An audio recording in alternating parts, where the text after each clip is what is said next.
guys, welcome back to my YouTube channel. My name is and welcome to the final episode of Candid Conversations. Now we are wrapping up this Women's Month with a very important conversation on HIV and teenage pregnancy. Now, according to stats, South Africa is among one of the countries with an HIV epidemic, with 7.7 million people living with HIV. On top of that, over 23,000 under 18-year-olds are falling pregnant. So it's a very important conversation, and in today's video I'm joined by Dikarabo Kotsokoane, who will take us through her lived experience of teenage pregnancy and living with HIV. I hope that you will enjoy this conversation because it is very important, and it is great, to hear from someone who has actually experienced what we usually see. So without wasting any more time, let's get right into the video. So yeah guys, as I mentioned, I am joined by the beautiful Dikarabo. Welcome to my channel. Thank you so much for joining us. Like I mentioned in the intro, this is a very important conversation, so I'm very honored that you joined us. So without wasting any more time, introduce yourself to the people. Hi everyone, my name is Dikarabo Kotsokoane. I am a mother to a 7-year-old. I'm 24 years old. A sister, a friend, I'm a student, and I think above all I'm an activist for HIV and AIDS, teenage pregnancy, the likes. Yeah. Okay, so talking about you being an activist for HIV and teenage pregnancy, Yes. Obviously it comes from a point of your own experience. Yes. So could you just take us through your own experience, like how you felt pregnant and also finding out that you are HIV at 16? At 16. Yeah, so take us through that. So obviously I was having unprotected sex just before I turned 16, and I missed my period. And obviously when you're 15, 16, I mean, missing your period is very normal. So then I thought, man, they will come back after a month or so.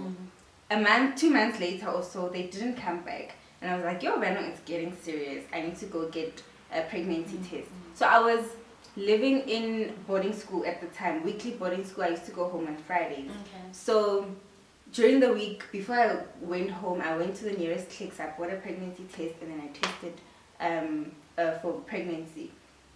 And obviously the test came out positive. Yeah. And I was not scared.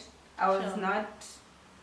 I mean, really, if you're having unprotected sex, what else? What do you expect? Yeah. So I was not scared. I told the person who I was having unprotected sex with, hey, listen, my pregnancy test came out positive. I don't want the child because, I mean, I am 16 years old. What are we going to do about it? He's like, no, it's fine. We'll terminate. I also don't want a child. He was 25, 26 at the time. Sure. So already... There's age, a lot of, because he's like 10 years older than you. Yes, 10 years older than and me. That's also against the law. That's against the law on top of that. Sure. Statutory rape, I think. Yes. So we agreed that by September, it was around June, July that year. So we agreed that by September, he'd have all the money for me to go for a termination of pregnancy, and everything would be fine. So obviously I didn't tell my parents because I didn't. Because obviously you were not planning on... I actually told, you know how in boarding school, because you live far away from home, you need to create that family. Yes. So I had like older sisters who were in grade 12. I was in grade 10, I think, at the time. So I told them, they were the ones telling me, no, everything's going to be fine. Don't stress. Don't worry. Sharp. September came, and the guy... What happened actually? I keep forgetting the story. And it's a long time ago. Yes. Yeah. So September came, and the guy gave me the money. I think it was 1,000 rand at the time. And then I went to a backdoor termination of pregnancy place. First of all, I'm 16. I'm young. I know nothing about termination of pregnancy. We're not taught these things in school. The only thing you're taught is that if you have unprotected sex, you're going to become pregnant. Yeah. And so when I got to the back door thing, they just gave me a pill. I think I ingested a pill, and then there was another pill that was put in down my vagina, and that's all. And then the lady said, no, I think it was after 2 or 3 hours, every 3 hourly, you will insert again, and then after 6 hours, the fetus will come out. Yeah. This is Friday. Every Friday I go back home. Yeah. All of this is going to happen at home. So when I got home, I started feeling cramps. I got home around 2 or 3 o'clock in the afternoon. I started feeling cramps, and then I thought, oh, okay, at least the baby's gonna come out, baba. Then And how far along were you? I was about 4 months, 4 months pregnant. Yes, already happened. Another thing, termination of pregnancy at 4 months. It's not allowed, I think. Yes, it's not allowed. I and think it's you have until 3 months. 12 weeks. Yeah, yes. yeah. So okay, I started feeling the cramps. Everything was painful. And then my dad came home on Fridays from work. So when that day he came home and he said he wants to take us out for dinner. Perfect timing. And then I said, I cannot go because I am experiencing very hard period pains. I can't go. My dad persisted. I can't go. And then they left without me. Guess what? The pain stopped. There was no there was no blood, there was no spotting, there was nothing that came out. The following morning I tried to call the lady that I went to, her phone was off. She was not reachable. And then I thought, okay, now what am I going to do? So now obviously it dawns on me very hard that I'm pregnant. Then I decided to tell my sister, my older sister, I'm like, dude, this is what's happening. And I want to terminate this pregnancy. I don't want our parents to know. She's like, no, don't worry. Our parents won't know in sharp. So after I tell my sister, she goes with me to a normal GP to find out if the pregnancy can be terminated at this week's and see how we can go about it. And then the doctor said, first of all, I'm very young, and obviously we are way beyond 12 weeks, and the only way we can do it is if I'm under general anesthesia, things like that. Then I thought, okay, it's doable, something can be done. I went home that day. When I got home that day, so I come home first, then my mother comes back from work. How? I'm lying down on the couch. I'm relaxing. I'm not even stressing because you know what it's going to. Yes, everything's going to be fine. Yeah. And I've confided in my sister, and I believe her. She has it under control. Hey, I'm lying on the couch, and when my mom comes back, I'm lying flat down on my stomach. My mother is like, I'm like, yo. What do you mean? Yo.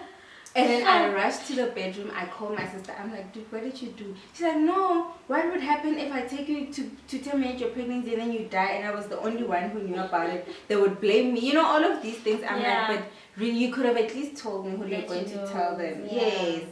And then, obviously now they know. My mother told me, you know what, now you're pregnant. There's really nothing you can do. You're past the stage where you can actually terminate the pregnancy. The child is here. Let us just embrace the child and carry on with our lives. Okay. I was still in grade 10 at the time. So we're in around December. I haven't terminated. Obviously, the father of my child wants me to terminate. And now it's final. I'm not going to terminate the pregnancy. Then my parents go to the next step. Okay, now to go let the family know there's a woman who's carrying your child, etc. So they set up a meeting. Then we went to their house. When we got to their house,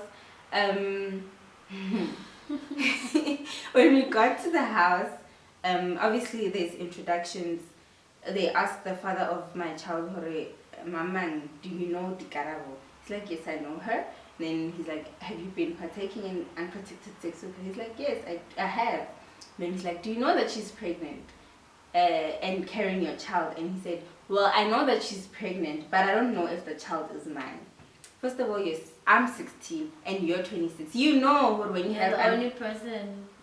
Besides being the only person, when you're having unprotected sex, it's bound to happen, obviously, yeah. Then they were like, no, Bana, they are not sure that I'm carrying their child, and then they want DNA tests. And they want them now. My family was like, we will not make our child go through something like that. Yes, maybe after when she gives birth, but not now. Exactly. So then they said, Bana, they will not do anything. And like they will not take responsibility until I have given birth. Okay, we move on to the following year. Now, because I'm already showing and whatnot, my parents decide to take me to a school for pregnant girls. So I'm no longer in a traditional high school. I'm in a school that where I'm surrounded by young girls who are just like me, pregnant, and it's more comfortable. Nobody's judging me. We're all in the same situation. You know, so yeah. You can sleep whenever you can eat whenever you want to. Like Skolosela was just perfect. Yeah. So while I was still in that school, the doctor then says, "Hori," I was going to the gynae. He decided to run tests, and then obviously they need to run tests to check Hori, if is the baby fine, am I fine, are there any infections? And he told me they're going to run an HIV test and a other test like to check if mwana any defects, etc. Okay. So and then he asked me, are you sure you're not? There's nothing to be afraid of. No, I haven't really tested for HIV ever in my life, so I don't think I'm HIV positive. Like, okay, fine. Then he tells me that in 2 weeks, in a week or so, if he calls, then that means he has found something. Doesn't necessarily mean it's HIV, could be an STD or whatever. I'm like, okay. Even when he calls, I'm not scared. I'm even thinking, okay, maybe STD or something's not wrong with the child. And he specified in the phone call, when you come, you must come with someone. Like, don't come alone to the visit. That's a hint. That's a hint, but still it's not, Yeah. And so a few weeks before that, because the father of my child wanted me to terminate, he said something along the lines of, why don't you terminate? Do you want your child to be born with HIV and AIDS? But still, I'm still very young. You didn't understand what he meant. Yeah, I'm thinking maybe it was his way of getting me to terminate the pregnancy. Oh, no, like all to say. Yes. Yeah, but only later did it make sense. It made so much sense. Retrospectively, yeah. The doctor tells me, Rubana, you are HIV positive, your viral load is this far, your CD4 count is this far, in. I'm like, okay. I went in first alone. My mother was in the reception, and he told me, no, you can tell your mom to come in. Then she came in, and then he broke the news to my mom. When you can see Horomoto disappointed, but not showing any emotion, just okay. Then we went outside to the car, and that's when my mom just started losing it. Yep. Like she cried, like she was so disappointed. It was blow after blow. It was the teenage pregnancy, and then it was the HIV at such a young age. Yeah. So I think after all of that, because I think I was under a lot of stress, things were just not going right. A lot of things were just... Yes. And then, I went into premature labor or early labor, and I gave birth to my child. She was 26, 27 weeks old. Sure. So, and she stayed in ICU, in neonatal ICU for about 6 weeks. So, that's... And when they did the test, I guess they do the test on her at birth and after 6 weeks. At birth, I don't remember the results, but after 6 weeks, she was HIV negative because she was still taking medication to suppress the virus. Sure, that's good. Wow. Yeah. Hey, that's a lot for one to go through at 16. And like with everything that was happening, like has a time ever come whereby like you sat down and introspected that this is my reality now, especially given the stigmas people have around HIV. Like, what was one of the things that you were thinking when you found out that you were HIV? Nothing. You didn't have any... I didn't have, that's why I think as an activist, when I think about it now, the education that we give to our teenagers in maybe in a high school from 13 years is not enough. Like education around sex and sexuality because now I'm 16, I have HIV. The first thing obviously that I'm going to think of is that I'm going to die. Nobody goes into depth about viral load, about CD4 count, So given the fact that as a country, our HIV, back then, people used to die from HIV. It was a lot. It was a lot. So when I first knew that I was HIV positive, I didn't really click. It didn't register. Yes. Until I started reading about it, asking people on Facebook about secretly so, because obviously my parents told me not to ever tell anyone. You know, it's a secret. Family secret. Yes, family secret. So yeah, that's. I didn't think about it only after maybe a few months. That's when I realized, oh, man, HIV is nothing. I'm taking medication. I'm living a healthy life. My child is also negative.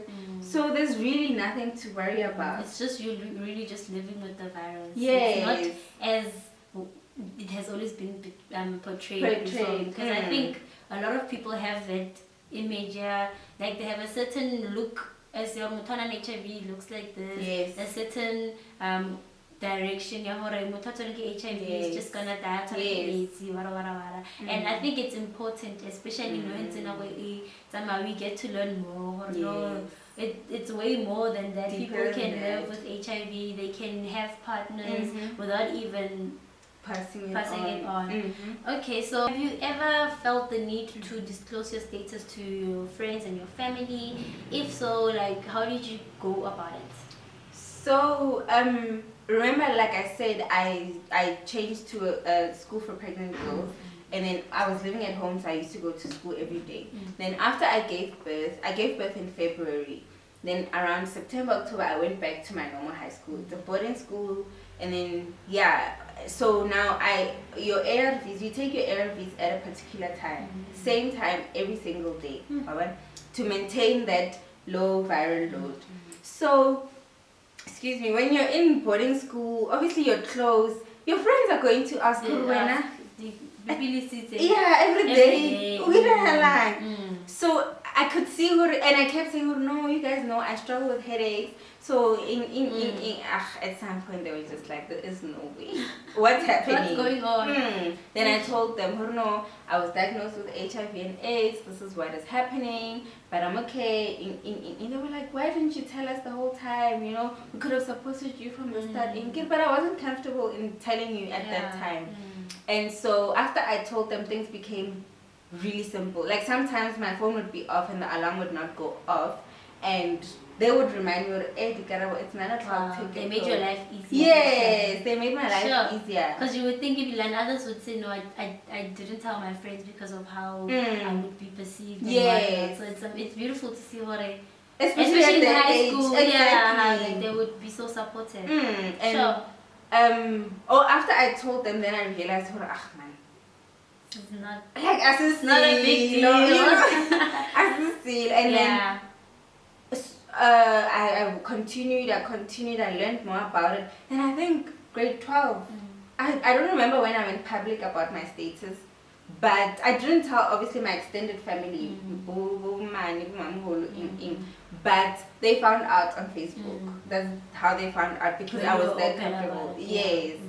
And they were like, wow, one can't even tell, this is what you've been through, or this is what you're going through.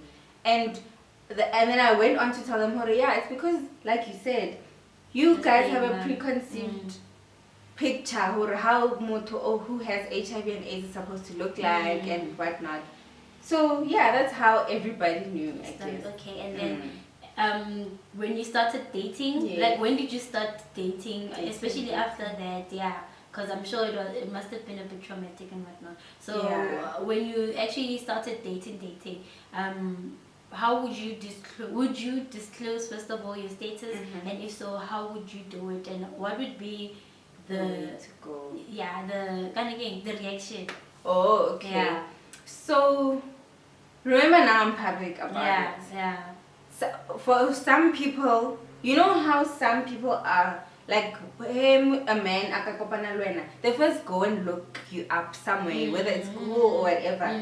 So sometimes it got to a point where the man would already know before I say it. They would wait for me to actually say it. Sure. And when I say it, they'd be like, man, I already knew. I saw guy. Don't worry, it's not a big deal. But for those that didn't know, they would be shocked and be surprised, or how can I be comfortable in saying something so big to someone I barely just met, you know? And I would tell them, if I have intentions of being with you in the long run, spending however many years with you, it's only fair that you know that, especially because the romantic relationship, there is kissing involved and other things. So it would only be fair and ethical for you to know, hore, you know what, I'm HIV positive, and if you're not comfortable with it, tell me before. Yeah. I don't want to put you in a compromising position. And as I continued dating, I realized, hore, someone not accepting your status does not mean, hore, you're less of a person or you are, I don't know what. It's just their preference. They don't want to be with someone. You're not responsible for how a person perceives Yes. you or how and they it perceive doesn't something. define you It as does a not, person. Yeah. So, man, it was, for me, disclosing in a romantic relationship, I probably do it in the first 5 days. Okay, yeah. So, which is good. yeah. So that a person can make that decision. Exactly. So now I'm asking myself, like, from everything that you've told me, Yes. it seemingly seems, hore, from the time that you found out you were HIV and, you know, going back to school, wara, like, you seem like you just chilled about it. Like, it's not a big deal, you know, in a sense, already. You don't let it define you. Yes. So, but have you ever had those moments, hore, like the down moments? The down moments in regards to your status, or you've always just took it as it is, and obviously the more you read up, the more you know, oh, this thing is actually, you know, not as bad as people have painted it. Have you ever had that moment whereby you were like, yo, I'm really living with HIV, I have a teen, and I'm a mother, but I'm still young and all of that? Well, I think regarding HIV, no, I've never had the down moments.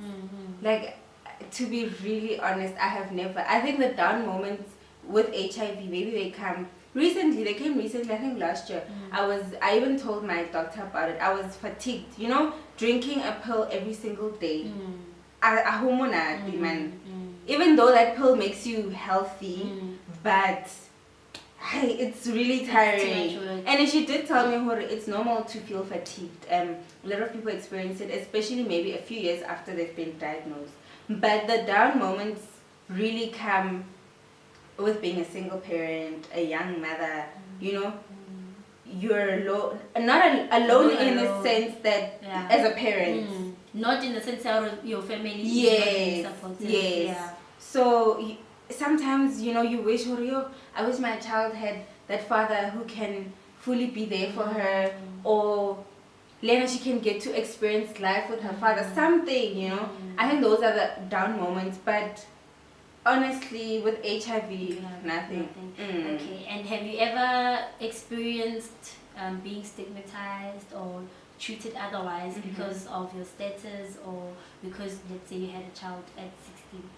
Well, okay, I don't think because of maybe on social media platforms, you know, someone would say something, and then that social media, whatever's said on social media, you don't take it. It's like social media, and it ends. I'm not going to let, like you said, what others say about me define me, because usually there's also a preconceived idea or thought, when you're HIV positive, it is because you are promiscuous, you're sleeping with a lot of partners.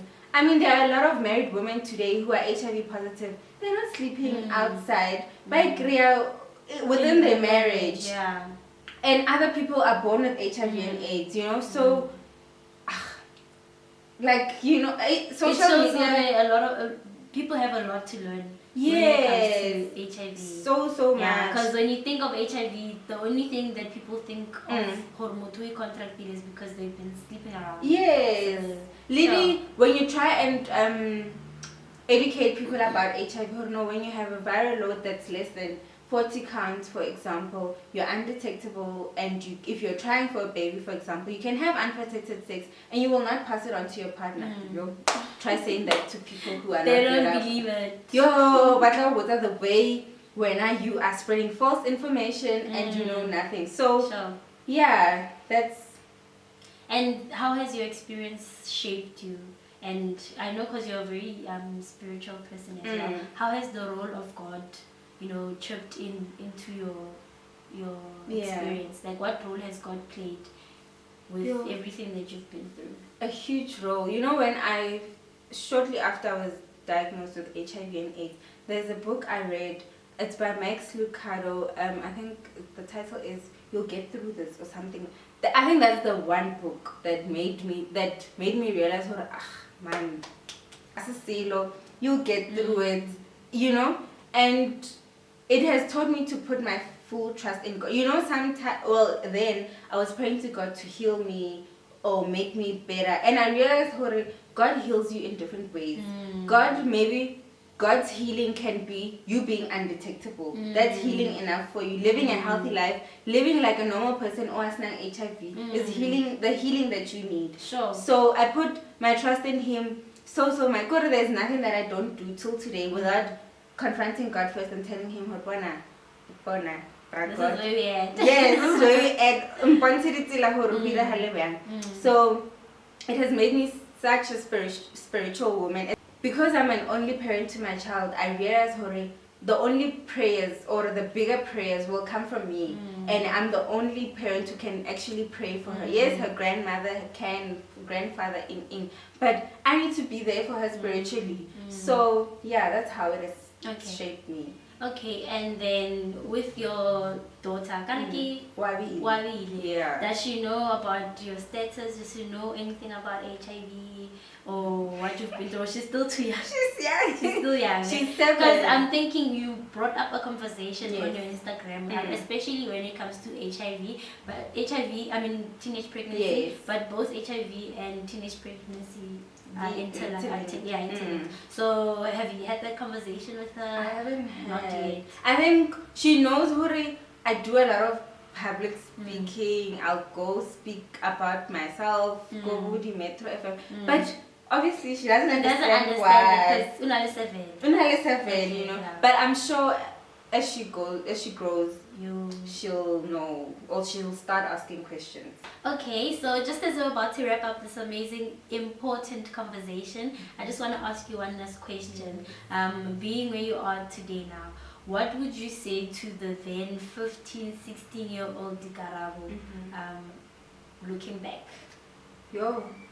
There's so much that I would say, but a few being monate how failed, you know. Monate ro grey le malfating and resente re tlo tlogela. So you're still young. The only thing you need to be worried about is getting an 80 in your test and succeeding in that. You'll start to worry about other things when you're much older. And also for the 16-year-old or the 15-year-old who is maybe pregnant or HIV positive, I think I want them to know it's not the end of the world. You might be diagnosed today or tomorrow or nini. You need to obviously grieve the pain. I'm hurt, this is what happened, this is what maybe my boyfriend did, or my mom didn't tell me I was born with this, I found out at school, or you know, so many things. You need to grieve the pain, you need to cry, you need to realize you're hurt. Yes, also because it's going to catch up with you at some point. And after grieving the pain, man, you get up and dust yourself off and realize HIV is nothing if you're taking medication and you're living a healthy life, eating pila, exercising, you're gonna be fine. And obviously not having sex with multiple unprotected sex with multiple partners, because we don't want a situation where now you're passing the virus to other people. So yeah, that's what I would say, man. Live responsibly. You'll enjoy it. There's so much to enjoy when you're much older. Now the only thing that you need to do is focus on the now, on school, etc. Thank you so much for that. Thank you so much for watching. I hope that you enjoyed. I hope that you took a lot from that. I did actually. It actually has shown me just how resilient you are. You're so young. You've been through a lot, but you handled it all so gracefully. That's why I was like, so have you never really had that time whereby you took HIV and you know, but it shows just how resilient you are. Thank you so much for being open with your story. I'm sure that not only my viewers but many other people are going to be changed by your story, your authenticity. So yeah, thank you so much for watching, guys. This is the last episode of Candid Conversations, and without wasting any more time, as you already know, I'm going to give her a wonderful gift from Good Craft Gifts. It's a nice gift just to say thank you so much for coming on board, sharing your story and being a part of this. And with that said, I would like to take this opportunity to thank Good Craft Gifts for sponsoring all of these gifts for Candid Conversations. All the women are very appreciative and we thank you so much. See you guys in my next video. Bye.